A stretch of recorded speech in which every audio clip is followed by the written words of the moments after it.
Hi friends, welcome back to Easy House. Today we'll see how you can achieve the target of 10 crores and be financially independent and retire early. So I'll request you to please see the video till the end so you can understand the 4 things you need to do to achieve your goal. If you like this video and would like quick notifications when we post new videos, then please subscribe and hit the like button and don't forget to hit the bell icon. Now, the problem is nowadays a lot of people work hard for a lot of years, and after 10 years or 5 years, they realize that they have not saved enough. They're still paying for their home loans, for their car loans. The problem is not that they're earning less, the problem is they're saving less and investing lesser. They're concerned about fees for their kids when they go to college, school fees, marriage, home loans, etc., and worried if they'll spend the rest of their life working just how they've been working for the last 10 years. A lot of people face these problems that they have worked for 5 to 10 years of their life and they still have nothing to show for their savings. They're still paying for the same car loans and home loans and making ends meet every month. The problem is not that they're earning less, the problem is they're saving less and investing lesser because of their lifestyles. They're still concerned about saving for their kids to go to college, for their kids' marriage, paying off the home loans and car loans, and worried that they would end up working in a cubicle for the rest of their life. So, what is the solution for this problem? The solution to this problem is to follow these 4 steps. First, you need to save at least 25% of your salary and invest that money regularly every month. Second, you will have to invest in an asset which can consistently give you 15% returns per annum for a long period of time. Third, you need to do this for the next 20 or 25 years till you achieve your target. If you achieve your target earlier, you can stop it. If your target increases, you can continue doing it for a longer time. Fourth, you need to invest in a very disciplined and a regular manner and keep investing. Now, after listening to these 4 things, you will wonder where in the world will I find an asset which can give me 15% returns per annum for the next 20-25 years. You do not need to look very far away actually. The asset which will give you these returns is equity. Equity is the only asset class which can generate you returns of up to 15% per annum over a long period of time. Like FDs will give you 6%, real estate will give you somewhere 6 to 8%. Gold is equal to inflation, so these asset classes do not make much sense. The only asset class which makes sense is equities.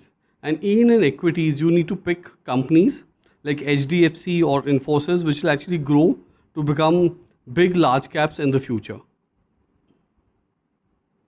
If you cannot do this work yourself and do not understand or do not enjoy investing and cannot spend that time to research companies, I'll suggest a better solution.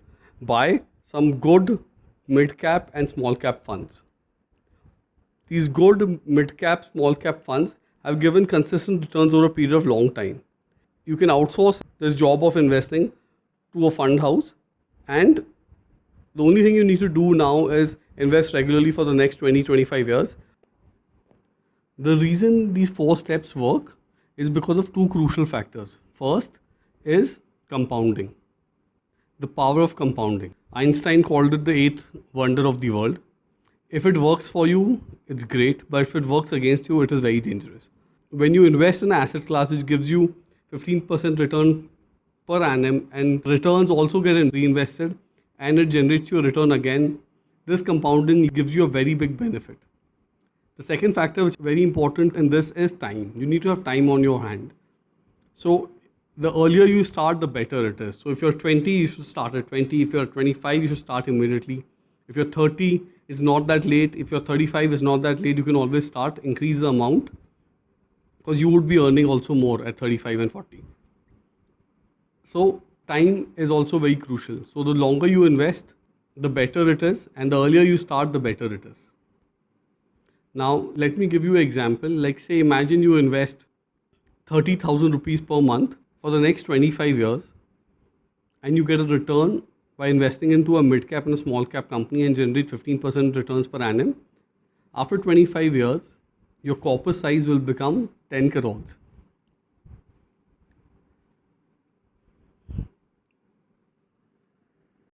let us understand the power of compounding. So if you have 1,000 rupees and you grow it by 10% every year, after 1 year it will become 1100. After second year it will become 1210. Like this it grows, and in 10 years it becomes 2350. And in 20 years it will become 6116. After 30 years the same amount will become 15,000. After 40 years it becomes 41,000. At the end of 50 years it becomes 1 lakh. So that is the power of compounding and the magic of compounding, that 1,000 rupees after 50 years of growing 10% annually becomes a lakh. Now, let me give you another real life example. There was a lady who bought 6 Abbott shares, and she worked for the next 60-70 years and she did not touch those shares. The only thing she did was, whenever the dividends came, she reinvested them. And whenever she had bonus shares, she kept buying more shares with it. So her money got reinvested and kept on compounding. At the end of 70 years, she had 7 million in her account. So that is the power of compounding when you see it in real life as well. So make sure this power of compounding works for you rather than against you. Now you will be wondering, which shares should I actually look at buying, and how do I do the research for buying these shares? Well, if you do not have the time or the financial skills to actually identify companies which are going to grow in the future, you can simply outsource that work. Buy some good mid-cap, small-cap funds and keep investing in them regularly for the next 25 to 30 years. So the special tip in this video is that I'm going to tell you the funds which you can invest in. So I've shortlisted 5 funds for you, 5 small and mid-cap funds which you can invest. I'll also like to tell you one more thing, is that this video is not sponsored and all our funds are based on our advice and not sponsored by any AMC or anyone else. So let's start with the funds. The first fund which you can invest in is an SBI small cap funds. The second fund is DSP mid cap fund. The third fund you can buy is Sundaram large cap and mid cap fund. And the fourth fund you can buy is HDFC mid cap opportunities fund. There is another interesting thing which I'll tell you right now is, generally these good funds do not open for lump sum investments, because the fund manager feels that they've identified stocks and they've invested already and they do not want to take fresh positions in the market. But luckily, due to the current scenario, they are accepting lump sum investments in SBI small cap and DSP mid cap. It's a wonderful opportunity in case you're starting late, that you can invest into these funds and start your investment journey. Remember that mutual funds are subject to market risk, and please make sure that you read the offer documents and carefully. Another thing I'd like to tell you is that in case you liked our video, please subscribe to our channel for our future updates, and please hit the like button and please hit the bell icon so you can get notifications when we update future videos. Thank you.